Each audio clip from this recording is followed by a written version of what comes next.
አብ ወወልድ ወመንፈስ ቅዱስ አሐዱ አምላክ አሜን። ተባረክ እግዚአብሔር አምላከ አበዊነ ለዘአብጽሐነ እስከዛቲ ሰዓት። አባቶቻችን አምላክ ልዑለ ባሕርይ እግዚአብሔር ይችን ሰዓት ባርኮ ቅዱሶ የሰጠን በዚህ በይቅርታውና በምሕረቱ አደባባይ ተሰብስበን እንድናመልከው እንድናመሰግነው በስሙ እንድንጸልይ እንድንዘምር ያው ድምፁን እንድንሰማ ስለፈቀደልን አባታችን አምላካችን እግዚአብሔር ከምድር እስከ አርያም ድረስ በፈጠረው ፍጥረት ሁሉ አንደበት ስሙ ይክበር ይመስገን። ስሙን ስንጠራ አምላካችን የማንተዋት ስሟን ጠርተን የማንጠግባት የባሕርያችን መመኪያ አለታችን ድንግል ማርያም ስሟ ይክበር ይመስገን። ቅዱሳን አባቶቻችን ክብር ምስጋና ይድረሳቸው። እንዲሁ ቅዱሳን መላእክት ክብር ምስጋና ይድረሳቸውና ክቡር አባታችን ሊቀ መላከ ምሕረት ስዩም ያለው የቤተ ክርስቲያናችን ዋና አስተዳዳሪ ክቡር ሊቀ ሮያን አእምሮ አወቀ የቤተ ክርስቲያናችን ዋና ጸሐፊ ክቡራን ሰባክያነ ወንጌል ቀሳውስት አባቶቼ ወንድሞቼ ዲያቆናት ዘማሪያን ምእመናንና ምእመናት አባቶች እናቶች ወንድሞችና እህቶች ሕፃናትም ጭምር እስከ ሞት ድረስ በወደደንና ባፈቀረን በልዑል አምላካችን በመድኃኔዓለም ክርስቶስ ስም እንደምን አደራችሁ? እንደምን አረፈዳችሁ? እንደምን አላችሁ?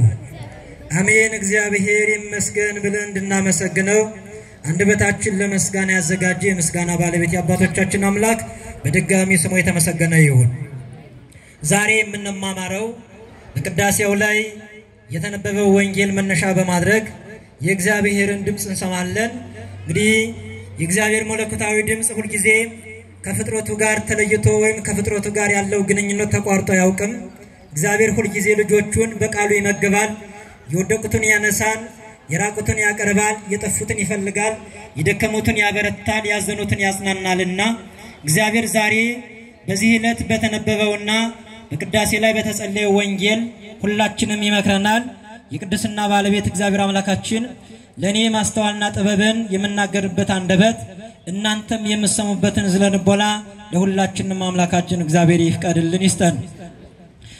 ራእይኬ አባጌ በጎችን ጠብቅ የትምህርታችን ርዕስ ይሄ ነው። ዮሐንስ ወንጌል ምዕራፍ 21 ከቁጥር 15 ላይ የምናገኘው ኃይለ ቃል ነው። በጎችን ጠብቅ። እስቲ ሁላችሁ ከኔ በኋላ ትላላችሁ በጎችን በሉ እስቲ ጠብቅ። እንግዲህ የበጎቹ ባለቤት መድኃኔዓለም ክርስቶስ ከሶስቱ አካል አንዱ አካል ወደዚህ ምድር መጥቶ የሰውን ልጅ ባህሪው አድርጎ በዚህ ዓለም ተመላልሶ የሰው ልጆችን ነፃነት ካወጀ በኋላ ሞትን ድል አድርጎ ሙስና መቃብርን አጥፍቶ ተነስቶ ከትንሳኤው በኋላ በጥብርያዶስ ባህር በልተው ከጨረሱ በኋላ ይሄንን ቃል ተናገረ። ኦ ስምዖን ወልደ ዮና ታፈቅረን ይኑምሉ ስምዖን ዮና ልጅ ስምዖን ወይ ከነዚህ ተወደኛለህ የሚል ቃል ጌታ ተናገረ። ይህን ቃል ጌታ ሲናገር ስምዖንም እንዲህ አለ፣ አዎን ጌታዬ ሆይ እኔ እንደምወድህ አንተ ታውቃለህ አለ። ጌታችን ኢየሱስም በጎችን ጠብቅ። ከዚህ ላይ እንግዲህ መጀመሪያ መድኃኔዓለም ክርስቶስ ጌታ ኢየሱስ ክርስቶስ ስምዖንን የጠየቀው ተወደኛለህ የሚል ነው። ተወደኛለህ ሲለው አዎ ጌታ ሆይ አንተን እኔ እንደምወድህ አንተ ታውቃለህ።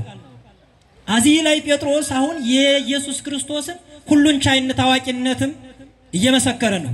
አንተ ታውቃለህ፣ እኔ ሳልነግርህ ከኔ አንደበት ሳሰማ በኔ ልብ ውስጥ ያለውን በኔ ህሊና ውስጥ ምን አይነት ሐሳብ እንዳለ አንተ ታውቃለህ፣ እንደምወድህ አንተ ታውቃለህ። መውደዱን በልቡ ያለውን መውደድ ባንደበቱ በቃሉ ከተናገረ በኋላ ጌታችን ኢየሱስ ክርስቶስ ለሚወደው ደቀ መዝሙሩ በጎችን ጠብቅ አለ። በጎችን ጠብቅ። ይህን ካለ በኋላ ደግሞ ዳግመኛም ዮና ልጅ ስምዖን ወይ ትወደኛለህ? እሱም እንደዚያው አዎ ጌታ ሆይ እንደምወድህ አንተ ታውቃለህ፣ ጠቦቶችን ጠብቅ። ሶስተኛም ዮና ልጅ ስምዖን ወይ ትወደኛለህን የሚል ጥያቄ አሁንም ጠየቀው። ጴጥሮስም 3 ጊዜ ትወደኛለህ ስላለው ተከዘ። ጌታዬ ሆይ አንተ ሁሉን ታውቃለህ እኔም እንደምወድ አንተ ታውቃለህ አለው ጌታችን ኢየሱስ ክርስቶስን እንኪያስ ግልገሎችን ጠብቅ ጴጥሮስ እንዲጠብቅ ስልጣን ተሰጠው በጎችን ጠብቅ ተብሏል አሁን የበጎች እረኛ ሆኗል ጴጥሮስ የበጎች እረኛ በጎቹን ይንከባከባል በጎቹን ከቤታቸው ከሚያድሩበት አውጥቶ ያሰማራል በዚህ በመዝሙረ ዳዊት መዝሙር 22 በቅንፍ 23 ቁጥር 2 ላይ ካንደ ጀምሮ ስናነብ እናገኘዋለን እግዚአብሔር ይሬእኒ ዋልቦ ዘያጣኒ ካለ በኋላ እግዚአብሔር እረኛዬ እግዚአብሔር ጠብቀኛል የሚያሳጣኝ የለም እግዚአብሔር እረኛው መሆኑን ከተናገረ በኋላ በለመለመ መስክ ያሳድረኛል በረፍት ውሃ ዘንድ ያሳድገኛል አሁን እረኛ በጎቹን ከቤታቸው ከሚያድሩበት አውጥቶ በለመለመ መስክ ያሰማራቸዋል ለምን ነው የሚያሰማራቸው እንዲበሉ በልተው እንዲጠግቡ እንዳይረባቸው ያሰማራቸዋል ሳር ባለው በልተው እንዲጠግቡ በለመለመ መስክ ያሰማራል ከበሉም በኋላ ውሃ ደግሞ ያጠጣቸዋል እረኛ በጎቹን በዚህ መልኩ ይንከባከባል አሁን እረኛ በጎቹን እንዲህ አድርጎ ይንከባከባል እንዳይርባቸው እንዳይጠማቸው የሚበላ ባለበት ቦታ እያዘዋወረ ይመግባቸዋል ከዚህ በኋላ እረኛውን ደግሞ ሌላ ተግባሩ በጎች ቢጠፉ ይፈልጋል በጎች እንግዲህ ከመንጋው ተለይተው ሊጠፉ ይችላሉ በዱር ሊገቡ ይችላሉ እንዲሁም ከሌላ መንጋ ጋር ሄደው ሊጠፉ ይችላሉ በዚህን ሰዓት እረኛው በጎቹን አይቶ ከበጎቹ መካከል የጠፋውን በግ ይፈልጋል በዚህ በሉቃስ ወንጌል ምዕራፍ 15 ከቁጥር 3 ጀምሮ ስናይ ጌታችን ኢየሱስ ክርስቶስ እንዲህ ሲል ተናገረ ከቁጥር 1 እንድመልከተው ቀራጮችና ኃጢያተኞችም ይሰሙት ወደ እርሱ ይቀርቡ ነበር ጻፎችና ፈሪሳውያንም ይህስ ኃጢያተኞችን ይቀበላል አብራቸውም ይበላል ብለው አንጎራጎሩ አሁን ቀራጮችና ኃጢያተኞች ወደ ማን ነው የሚቀርቡት የሕይወት ባለቤት ወደ ሆነው ኃጢያትን ወደሚያስተሰርየው ለድነት ወደ መጣው ወደ መድኃኔዓለም ክርስቶስ ይጠጉ ነበር ከነሱ ጋርም ይበላ ነበር ጌታችን ኢየሱስም እንዲህ አላቸው ከናንተ መካከል 100 በጎች ያሉ ሰው ቢኖር ከነሱ አንዲቱ ብትጠፋው 99ን በምድረ በዳ ትቶ እስኪያገኛት ድረስ ይፈልጋት ዘንድ ወደ ጠፋችው ይሄድ የለምን ባገኛትም ጊዜ ደስ ብሎት በትከሻው ላይ ይሸከማታል ወደ ቤቱም በገባ ጊዜ ወዳጆቹና ጎረቤቶቹን ጠርቶ የጠፋችው በየና አግኝቻታለሁና ከኔ ጋር ደስ ይበላችሁ ይላቸዋል አሁን 99ን በጎች ነው የተው አልጠፉም እነሱ አንዷ በግ ጠፋች ያንዷ በግ መጥፋት የሚገደው እረኛው 99ን ትቶ ሌሎቹን ያችን የጠፋችውን በግ ይፈልጋል ሲያገኛት በትከሻው ይሸከማታል ደስ ብሎት ይመጣል ጎረቤቶቹን ጠርቶ በጌና አግኝቻታለሁ የጠፋችውንና ኑ ከኔ ጋር ደስ ይበላችሁ ብሎ ይጠራቸዋል ብሎ ጌታ ተናገረ ስለዚህ አሁን ጌታ እንዲህ ይላል እውነት እላችኋለሁ ንስሐ ከማያስፈልጋቸው ከ99 ጻድቃን ይልቅ ንስሐ ስለሚገባ ስለ አንድ ኃጢያተኛ በሰማያት ፍጹም ደስታ ይሆናል አሁን በጠፋ በግ የመሰለው ኃጢያተኛው ሰው ነው ጌታ የመጣው ለኃጢያተኛ ዓለም ነው ኃጢያትን ሊያስወግድ ነው የኃጢያት የሞት መድኃኒት ሆኖ ጌታ ተገልጧል አሁን የጠፉትን የሚፈልግ እረኛ ነው እረኛ የጠፉትን ይፈልጋል እረኛ ቅድም እንደነገርኳችሁ ያሰማራል በጎችን ሲጠብቅ ሲንከባከብ ሲጠፉ ይፈልጋል ሲወድቁ ያነሳል ሲሰበሩ ይጠግናቸዋል በግ ጠብቀን ያደግነው በጎች ሲሰበሩ በሸንበቆ ተደርጎ እግራቸው ይጠገናል ይታሰራል ይድናሉ ሲታመሙ መድኃኒት ይፈልግላቸዋል እረኛ እንዲህ ነው በጎችን ይንከባከባል አሁን ጌታ በጎችን ጠብቅ ብሎ ጌታ ተናገረ ለማን ለሚወደው ለደቀ መዝሙር ለጴጥሮስ መጀመሪያ ከሱ ጋር ያሉትን 11ዱን ሐዋርያትን 70 ቅዱሳት አንስትን አደራ ሰጠው። ፍጻሜው ግን በሱ ስም አምኖ በአብ በወልድ በመንፈስ ቅዱስም ተጠምቆ ልጅነትን አግኝቶ እግዚአብሔርን የሚያመልክ ሁሉ በረኝነቱ ጎዳና እንዲጓዝ እንዳይጠፋ አውሬ እንዳይበላው እንዲንከባከብ አደራ ተሰጠው። የእግዚአብሔር ልጆች አሁን እረኛ በጎቹን ሲጠብቅ የወደቁትን ያነሳል እንዳልኳችሁ በጎች የተባሉት በጎች አይደሉም። ምእመናን ሁላችንም እግዚአብሔርን የምናመልከው የሰው ልጆች ነን። አረጋውያን አሉ፣ ወጣቶች አሉ፣ ሕፃናትም አሉ። ሁሉንም በየደረጃቸው እንዲጠብቅ አደራ ተሰጥቷል።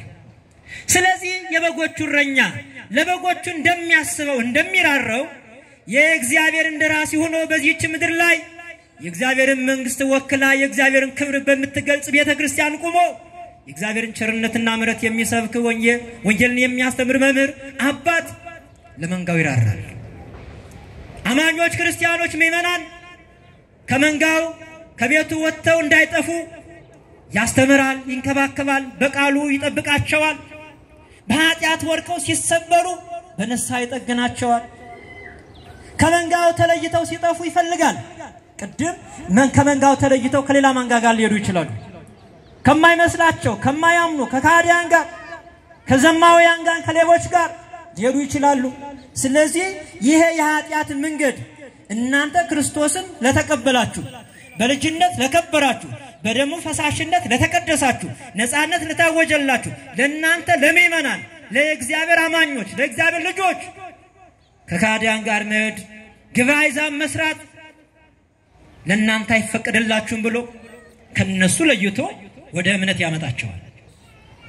በኃጢአት ሲወርቁ መክሮ አስተምሮ ከወደቁበት ኃጢአት በንስሐ ያነሳቸዋል። ከተሰበሩበት በንስሐ ይጠግናቸዋል።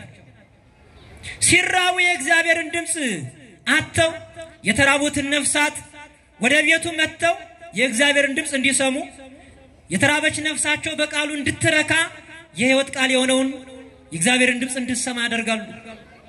ለንስሐ አዘጋጅተው በንጽህና በቅድስና እንዲመላለሱ አድርገው የክርስቶስ ክቡር ሥጋውና ክቡር ደሙን እንዲበሉ እንዲጠጡ ያደርጋሉ። በዚህን ሰዓት መንጎቹ የእረኛውን ድምጽ ከሰሙ የእረኛውን ድምጽ ሰምተው ከተከተሉት ከውድቀት ይነሳሉ፣ ከራብ ይድናሉ። በዚህ በዮሐንስ ወንጌል ምዕራፍ 10 ላይ መድኃኔዓለም ክርስቶስ የተናገረው አለ። እንግዲህ እውነተኛው የበጎች እረኛ እሱ ነው። ከሱ በኋላ ነው ሌሎቹ የተሾሙት። በዮሐንስ ወንጌል ምዕራፍ 10 ቁጥር 3 ላይ እንዲህ ይላል፣ ለእርሱ በረኛ በበሩ የሚገባ ግን የበጎች ጠባቂ ነው። ለእርሱ በረኛው ይከፍትለታል፣ በጎቹም ቃሉን ይሰሙታል። በጎቹ ምን ይሰሙታል? ቃሉን ይሰሙታል። የማንን ቃል? የእረኛውን ቃል። የማንን ቃል እስኪ ተናገሩ? የእረኛውን ቃል ይሰማሉ። ቃሉን የሚሰሙት እነማን ናቸው? በጎቹ ቃሉን ይሰሙታል። እርሱም በጎቹን በየስማቸው ይጠራቸዋል፣ አውጥቶም ያሰማራቸዋል። ሁሉንም አውጥቶ ባሰማራቸው ጊዜ በፊታቸው ይሄዳል፣ በጎቹም ይከተሉታል፣ ቃሉን ያውቁታልና። በጎቹን ካወጣቸው በኋላ ይጠራቸዋል፣ በጎቹም ድምጹን ይሰሙታል። በጎቹን አውጥቶ እሱ ፊታፊት ይሄዳል፣ እነሱም ይከተሉታል። የእግዚአብሔር ልጆች አሁን በጎቹ እረኛውን የሚሰሙ ከሆኑ በጎቹ አይራቡ፣ በጎቹ አይጠሙ፣ በጎቹ ተኩላ አውሬ አይነጥቃቸው። እረኛውን ከሰሙ እረኛውን ከተከተሉ እውነተኛ እረኛ፣ ታማኝ እረኛ፣ ቅን እረኛ፣ የበጎቹ መራብ መጠማት መቸገር የሚገደው እረኛ ከሆነ በጎቹ በዘመናቸው ችግር እንዳይገጥማቸው የበኩሉን አስተዋጽኦ ያደርጋል፣ የቻለውን ሁሉ ያደርጋል። አሁን በግ የተባሉት ቅድም እንደነገርኳችሁ እኛ ምእመናን አማኞች ናቸው። እረኛውም የቤተ ክርስቲያኒቱ መሪዎች አባቶቻችን ከላይ ከፓትርያርኩ ጀምሮ እስከ ታች ድረስ በየደረጃው ለክህነት አገልግሎት ያለው ሁሉ ጠባቂ ነው። የመንጋው የምእመናን ጠባቂ ነው። እሱ እውነተኛውን ድምጽ ሲነግራቸው የአምላክን ድምጽ ሲያሰማ እውነተኛ ጠባቂያችን ነው። ወደ እግዚአብሔር የሚያደርሰን መምህራችን ነው። የነሳ አባታችን ነው። የቀለም መምህራችን ነው። የእግዚአብሔርን ድምጽ የሚነግረን የሚያስተምረን መምህራችን ነው ብለው በጎቹ ምእመናን ድምጹን ሰምተው ከተከተሉት ለመንግስቱ ይዘጋጃሉ። ሁልጊዜ የእግዚአብሔር መንግስትን ወክላ በምድር ላይ የቆመች ቤተክርስቲያን የምትሰብከው ለልጆቿ ለምእመናን ድነትን ነው፣ ፈውስን ነው፣ ሰላምን ነው። በሰላም እንዲኖሩ ከኃጢአት ተለይተው ከርኩሰት ተለይተው በንጽህና በቅድስና እግዚአብሔርን አምልከው የእግዚአብሔር ቸርነትና ምሕረት በዝቶላቸው በምድር ሕይወታቸው ሳይቸገሩ ሲታመሙ በቃሉ ተፈውሰው በጸበሉ ተፈውሰው በመስቀሉ ተፈውሰው በስጋው ደግሞ ተፈውሰው የእግዚአብሔር አዳኝነት እየመሰከሩ ደስ ብሏቸው እንዲኖሩ የበጎቹ እረኛ ይናገራል። ቤተክርስቲያን ነው የምትናገረው። ስትታመሙ ኑ ወደዚህ የሕይወት ባለቤት የፈውስ ባለቤት መድኃኔዓለም መድኃኒቱ ነው ወደዚህ ምድር መጥቷል። የሱም መድኃኒትነት መጠቀም ከቻል በሽታ የለም በእኛ ሕይወት። እሱን ከሰማን ውድቀት የለም በእኛ ሕይወት። እሱን ከሰማን ሐዘን የለም በእኛ ሕይወት። እሱን ከሰማን ጸብና ክርክር በእኛ ሕይወት ውስጥ አይታይም። የእግዚአብሔር ልጆች ዛሬ ባለማችን እንዲሁም በሌሎችም በማያምኑትም በሚያምኑትም መካከል ችግር የተፈጠረው መስማት የሚገባንን ባለመስማት። ሁልጊዜ እውነተኛ እረኛ አምላኩን የሚወድ ጸጋውን ያወቀ እግዚአብሔር መንጋውን እንዲጠብቅ ሾሞኛል በዚህ ምድር ላይ ነገ ወደሱ ሲሄድ እውነተኛ ታማኝ እረኛው ሞገስና ክብር አገኛለሁ ብሎ በቅንነት የሚያገለግል አገልጋይ ሲያስተምረን ሲነግረን ሲመክረን ልንሰማው ይገባል። ያን ካደረግን ሰላም አለ። አሁን ግን ጸብና ክርክር በቤታችን በስቷል። መለያየት በስቷል። ጥላቻ አለ፣ ቂም በቀል አለ፣ ክፋት አለ። የሁሉ የመጣው መስማት የሚገባንን የእግዚአብሔርን ድምጽ ከመስማት እግዚአብሔርን ሰምተን ወደ አንድነት ከመምጣት ዓለምን ሰምተን ከእግዚአብሔር ስለተለየን ነው። እግዚአብሔርን ሰምተን ፍቅር የሆነው እግዚአብሔርን ዮሐንስ እንደጻፈልን በመልእክቱ እግዚአብሔር ፍቅር ነው አለ። ፍቅር የሆነ አምላካችን እግዚአብሔር ስናመልክ በልባችን አምነን ፍቅሩ ገብቶን ተረድቶን የተዋለልን ውለታ የከፈለልን ዋጋ ተረድቶን በልባችን ውስጥ ፍቅሩ አድሮ የምናመልከው ከሆነ በዚህ ምድር ላይ ስንኖር ተፋቀሩ በበይናቲክሙ እርስ በርሳችሁ ተዋደዱ የሚለውን አምላካዊ ቃል በተግባር እንገልጣለን። ነገር ግን አይታይብንም። አሁን ከበጎቹ እረኛም ፍቅር አይታይም፣ ከመንጎቹም ከበጎቹ ፍቅር አይታይም። ከሁሉም ፍቅር ቀዝቅዟል። ከእረኞቹም አንድነት የለም፣ ከመንጋውም አንድነት የለም። የእግዚአብሔር ልጆች እግዚአብሔር ምን አይነት ይታዘብ እንዴት ይታዘበን? እግዚአብሔር ምን ይሆን ምን ይለን? እግዚአብሔር ይናገራል ሁሉ ጊዜ እረኞቹንም በቅንነት ጠብቁ ለመንጋው አርአያ ሁኑ ብሎ እግዚአብሔር ይናገራል። ለመንጋው አርአያ ሁኑ። መንጋውን አርአያ ሁናችሁ ፍታፊት ምሩት። ፍታፊት ይሄዳል፣ በጎቹ ይከተላሉ። ፍታፊት የሚሄደው በምን ነው? በቃሉ እያስተማረ የቃል ያስተማረውን ትምህርት በህይወቱ እየኖረ እየገለጠ ስለ ፍቅር አስተምሮ ፍቅር እየሰራ ስለ አንድነት አስተምሮ የአንድነት ሰው ሆኖ ጥላቻን አስወግዶ የፍቅር ሰው ሆኖ ያስተማረ መምህር ንስሐ አባት የእግዚአብሔር አገልጋይ የሆነ የበጎቹ እረኛ ነኝ ብሎ የሚያስብ ሰው ለበጎቹ ሁሉን ነገር ማሳየት አለበት። አባቶቻችን በዚህ አለፉ። ቅዱስ ጳውሎስ ደቀ መዝሙር ለጢሞቴዎስ እንዲህ አለው። አንደኛ ጢሞቴዎስ ምዕራፍ 4 ቁጥር 11 ላይ እንዲህ ይላል፣ ይህንን እዘዝና አስተምር በቃልና በኑሮ በፍቅርም በእምነትም በንጽህናም ለሚያምኑት ሁሉ ምሳሌ ሁን እንጂ ታናሽነት ግን ማንም አይናቅ። አሁን ተመልከቱ፣ በቃልና በኑሮ በመትናገረው በቃልህ ወንጌል እየተናገርክ የእግዚአብሔር ድምጽ እየተናገርክ እውነት የሆነውን ቃል እየተናገርክ በአንደበት በቃል ሐሰት እንዳትናገር ከንቱ ነገር እንዳትናገር በቃልህ ሰዎች እንዳይሰናከሉበት ጥንቃቄ አድርግ። በኑሮ ስትኖር በህይወት ለምታስተምረው ለመንጋው ለበጎቹ አርአያ ሁን። በንጽህና በፍቅር በእምነት አርአያ ሆናቸው ምሳሌ ሆናቸው። እንዲህ አይነት የበግረኛ አባት ያስፈልገናል። በቃሉ ስተት የሌለበት በኑሮው እንከን የሌለበት በፍቅር የተሞላ በእምነት የተሞላ በንጽህና የተሞላ አባት ለመንጎቹ አርአያ የሚሆን አባት ያስፈልጋል። እኒ ሁሉ አሁን እየጠፉ መጥተዋል። እግዚአብሔር አምላካችን ለሁላችንም እውነተኛ እረኞች እንድንሆን ለእረኞቹ ልብ ይስጠን። ለኛም ለሁላችን እውነተኛ እረኛ በንጽህና በቅድስና አብነት ሆኖ ለመንጋው ምሳሌ ሆኖ መንጋውን የሚመራ አባት ያስፈልጋል። ስለዚህ እስከመጣ ድረስ በማንበብና በመምከር በማስተማር በመጸለይ ተጠንቀቅ።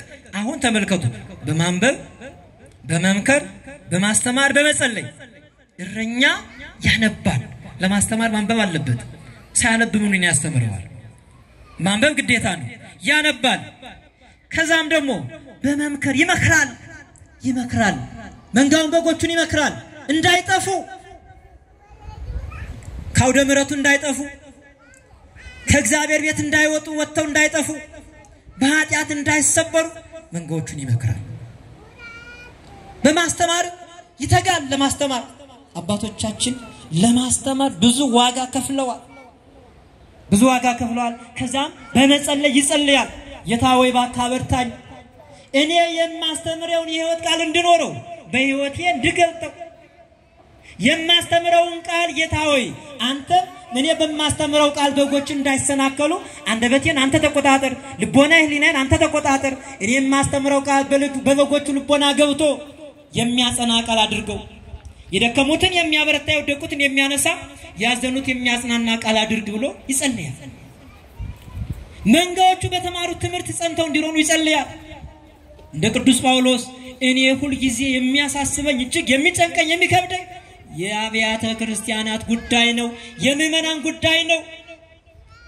እነሱ አስተምረው ከሄዱ በኋላ ቢጻሳውያን በመካከል መጥተው ይረብሻሉ።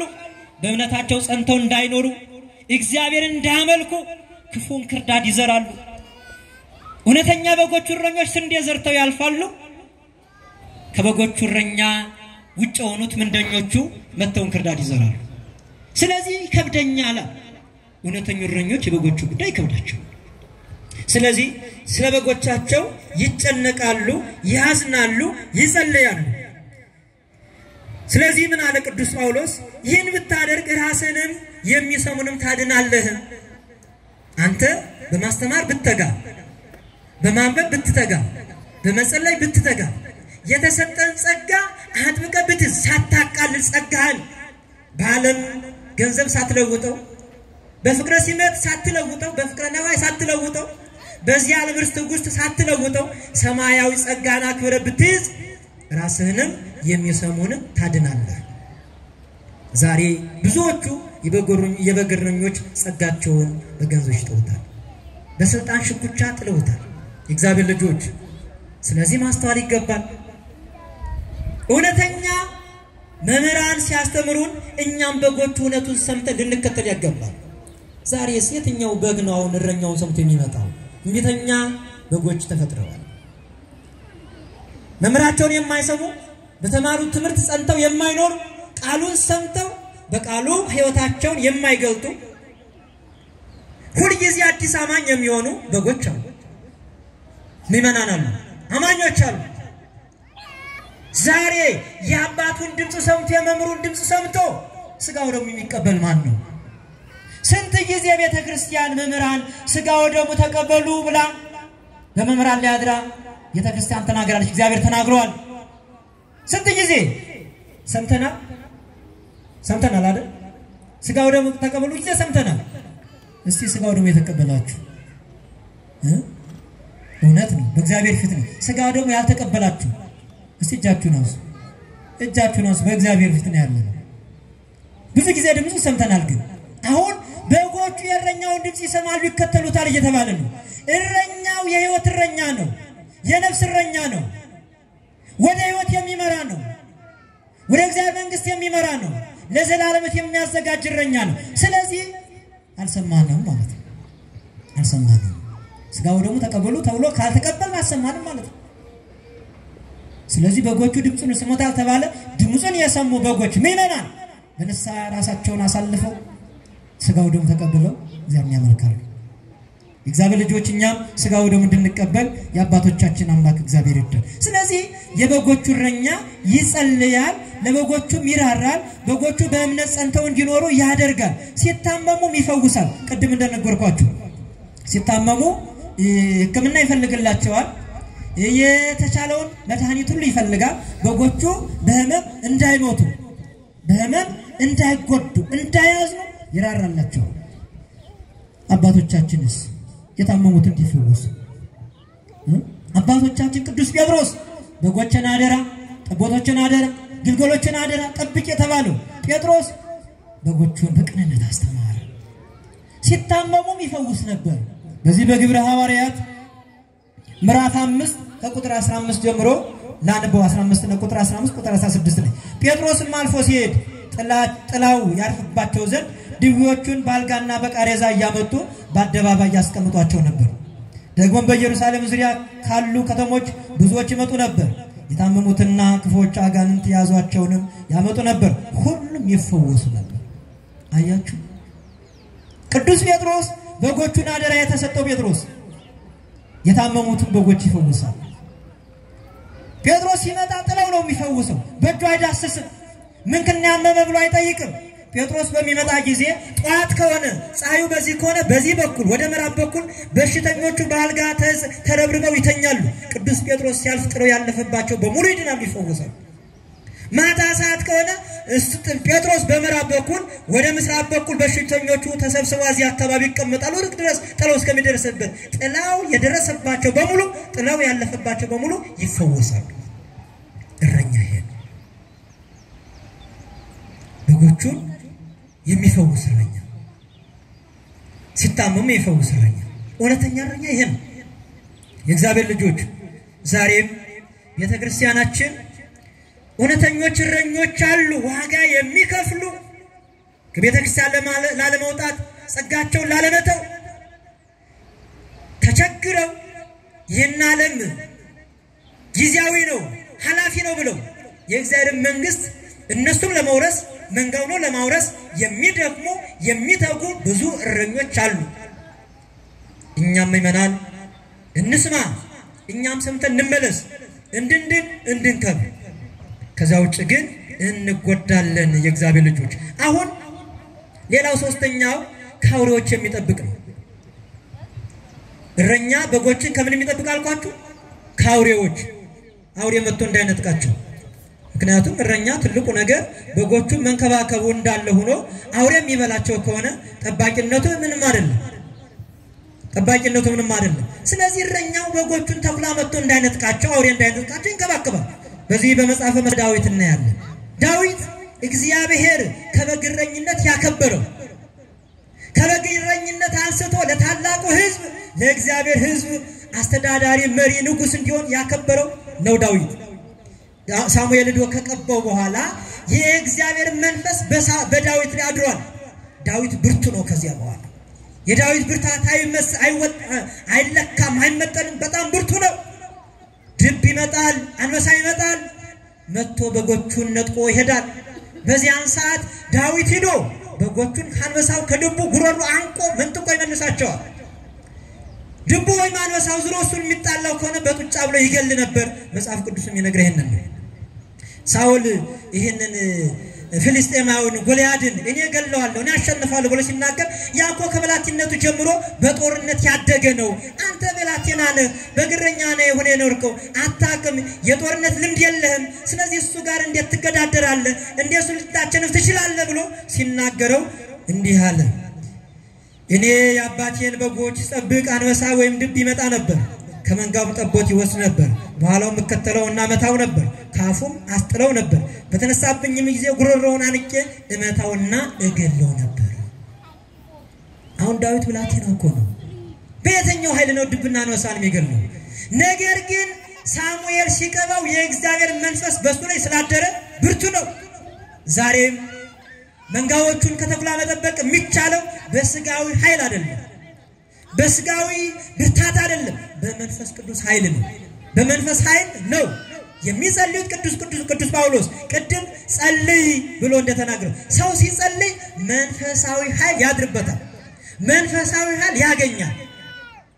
ሰው ጸጋውን ሲጠብቅ እግዚአብሔር የሰጠውን አደራ አክብሮ ሲይዝ ቅድስና ገንዘብ ሲያደርግ እጅግ ጸጋ እየበዛለት መንፈስ በሱ ላይ ያደረ እየበረታ ይሄዳል የእግዚአብሔር ልጆች ዛሬም ሰው በጸጋ የሚያገለግል በመንፈስ የሚያገለግል ከሆነ መንፈስ መንጋውን መታደግ ይቻላል።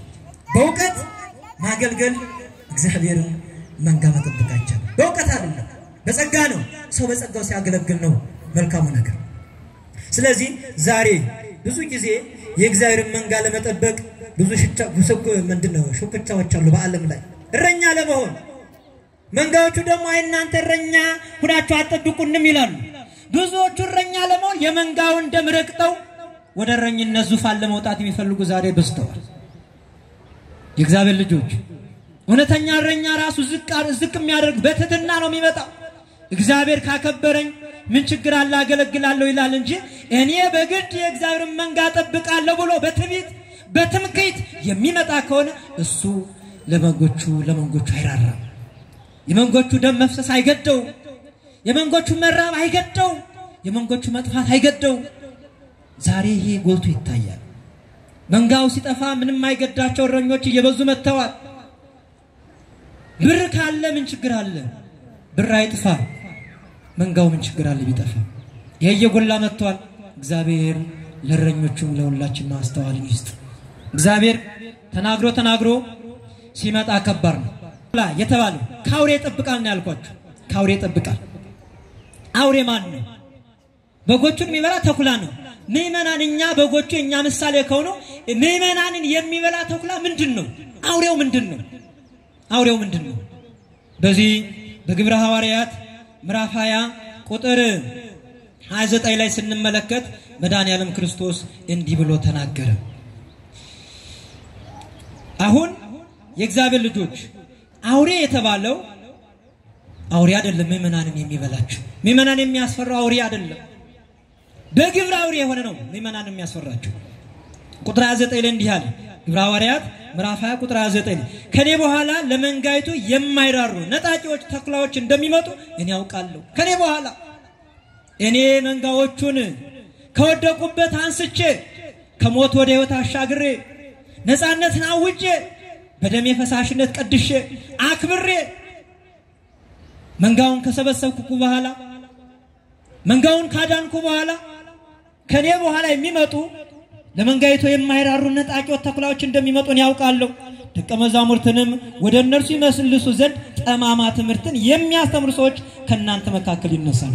አያችሁ ተኩላ የተባለው አሁን ጠማማ ትምህርትን የሚያስተምር እንክርዳድ የሚዘራ የሕይወት ቃል ወንጌልን ወደ ስጋዊ ሐሳብ የሚለውጥ ለስጋዊ ክብር የሚያውል እሱ ነው። ለመንጋው የማይራራ መንጋውን ከእውነተኛው የሕይወት ቃል ከቤተ ክርስቲያን ለይቶ የሚያወጣ የሚወስድ ከእግዚአብሔር መንግስት ለይቶ ወደ ገሃነም ሊጥል የሚጥር ተኩላ ይመጣል ከኔ በኋላ። ከነዚህ ነው ጠብቁ። ከመናፍቃን ጠብቁ። መናፍቃን ክደት አስተምረዋቸው እምነታቸው እንዳይክዱ እምነታቸው እንዳይለውጡ እናንተ የበጎቹ እረኞች ተክታችሁ ጠብቋቸው፣ አስተምሯቸው። በጸሎት በማንበብ በመማር ትጉ ናችሁ። በማስተማር እውነተኛውን ነገር በመናገር መንጋዎቹን ከተኩላ ከመናፍቅ ጠብቋቸው። ተኩላ የተባለ መናፍቅ ነው። ዛሬ ብዙዎቹ በተኩላ ተነጥቀው ከቤተ ክርስቲያን ወጥተው ከቤተ ክርስቲያን በ40 ቀን ልጅነትን አግኝተው ተጠምቀው ከብረው ዘማሪያን የነበሩት ወጥተው ጠፍተዋል። በተኩላ ተነጥቀው አገልጋይ የነበሩት ወጥተው ጠፍተዋል። አማኞች የነበሩት ወጥተው ጠፍተዋል። ቤተ ክርስቲያን ጧት ለጸሎት ለቅዳሴ የሚመጡት ማታ ለሰርክ ጉባኤ የሚመላለሱት ከቤተ ክርስቲያን ወደ አዳራሽ ሄደዋል። ከዝማሬ ወደ ዘፈን ሄደዋል። ወደ ጭፈራ ቤት ሄደዋል። እኚህ በተኩላ የተነጠቁ ናቸው። የእግዚአብሔር ልጆች እኛ ተኩላ እንዳይነት ቀን በእምነታችን ልንጸና ልንበረታ ያስፈልጋል። ልንጸልይ ያስፈልጋል። እውነተኛውን ቃል ልናምንና ልንቀበል ያስፈልጋል። ጥያቄ ከመጣ አባቶቻችን አሉ መልስ መስጠት የሚችሉ መጠየቅ ያስፈልጋል። መምህራን ሳናጣ የሚጠየቁ ሳይጠፋ መምጻይፍ ሳይጠፉ እንደው ማንም ተነስቶ ተልኮ ተሰጥቶት ለገንዘብ ለቢዝነስ በየፌርማታው ሲናገር እኛ ልባችን የሚሸረሸር ከሆነ በትክክል የበጎቹን እረኞች አልሰማናቸውም ማለት ነው። ስለዚህ ብዙዎቹ የበጎቹ እረኞች ብዙ ጊዜ የሚገኙት አውደ ምሕረት ነው፣ ቤተ ክርስቲያን ላይ ነው። እናንተ ምእመናን ልጆቻችሁን ጠቦቶቹን አላመጣችኋቸው። ቤተ ክርስቲያን ስትመጡ ብቻችሁን መጣችሁ። ልጆቹ ቤት ላይ እንደተቀመጡ ተኩላዎች በዚያው አገኟቸው ብዙዎች ወጣቶች ጠፉ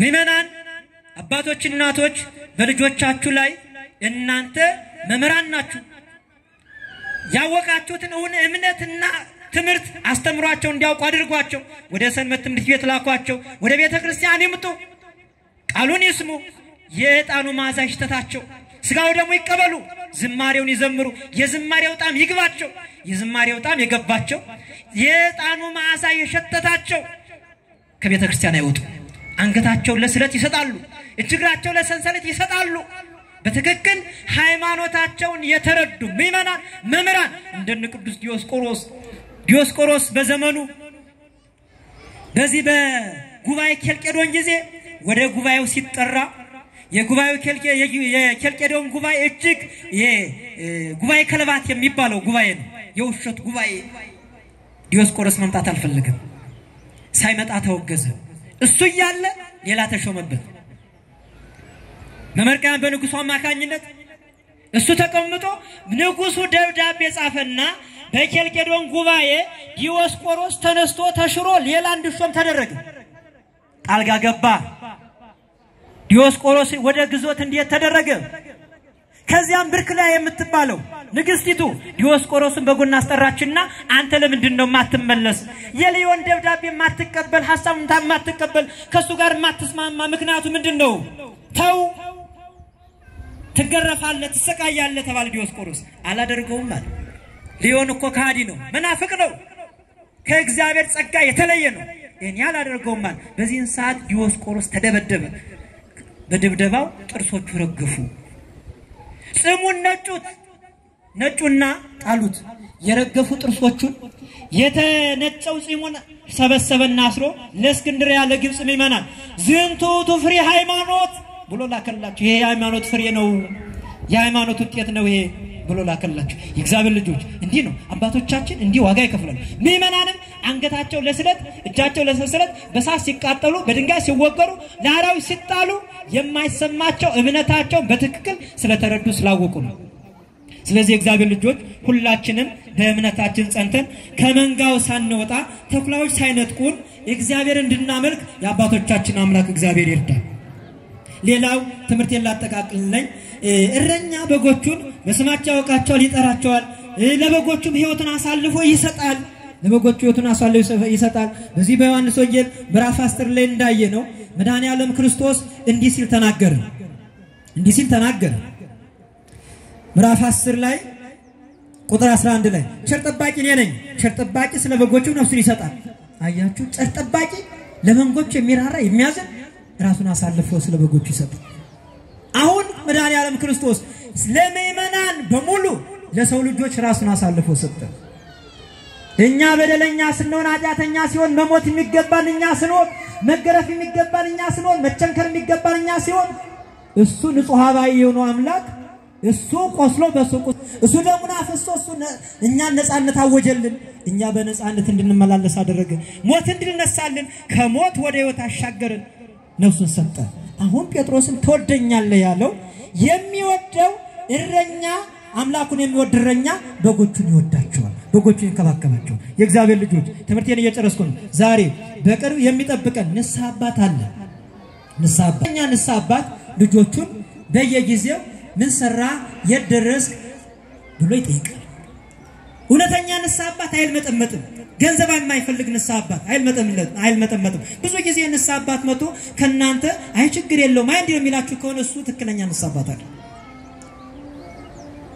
እውነት ስተተኛ ከሆነ ተሳስተሃል ባልና ሚስት ሲጣሉ ሄዶ የሚያፋታ ንስሐ አባት አይደለም ባልና ሚስት ሲጣሉ እናንተ ሁለታችሁ አንድ አካል ናችሁ ብሎ መክሮ አስተምሮ አስታርቆ በፍቅር እንዲኖሩ ጥላቻን መለያየትን ከመካከላቸው አርቆ አንድ አድርጎ የሚመጣ አባት ነው አባት የሚባለው አባታችንና መታለያን የሚሉ ብዙ ንስሐ ልጆች አሉ ይሄ አይደረግም ንስሐ አባት ንስሐ ሲገቡ ግዴታ ነው ይሄን ያህል ብር ካላመጣችሁ የሚል ንስሐ አባት ከኑ ንስሐ አባት አይደለም እንዲህ አይነት አባቶች አሉ ንስሐ አባት ገንዘብ የኔ ያህል ሽብር አንጡን የመጸውትላችኋል የሚላችሁ ከሆነ ንስሐ አባታችሁ አይደለም ያን ገንዘብ ሌላ ጉዳይ ነው ትክክለኛ አባት የኔ ያህል ገንዘብ ወሰድና መጽውት የሚላችሁ ከሆነ እሱ ነው አባታችሁ አንተ የኛ ገንዘብ ካለ መጽውት የኛ ስገድ እንዲህ አርግና አንተ በመችሉት ልክ ከምችሉት በላይ እግዚአብሔር አይፈቅድም በመንችለው ልክ ነው እግዚአብሔር መመለሳችን እንጂ ኃጢያት መስራታችን ነው የሚጠላው እንጂ እስከ ኃጢያታችን መጠን ኃጢያታችን ተናዘን በፊቱ ከወደቅ ካለቀስ ካነባ እግዚአብሔር ቸር ነው እንጂ ብዙ ሽብር ስለከፈል ብዙ ስለሰገድ አይደለም እግዚአብሔር መመለሳችን ስለዚህ ሁሉ ጊዜ አባት ለመንጎቹ ለልጆቹ የሚራራ የልጆቹን ችግር የሚያደርግ ችግራቸውን የሚረዳ አባት መሆን ያስፈልጋል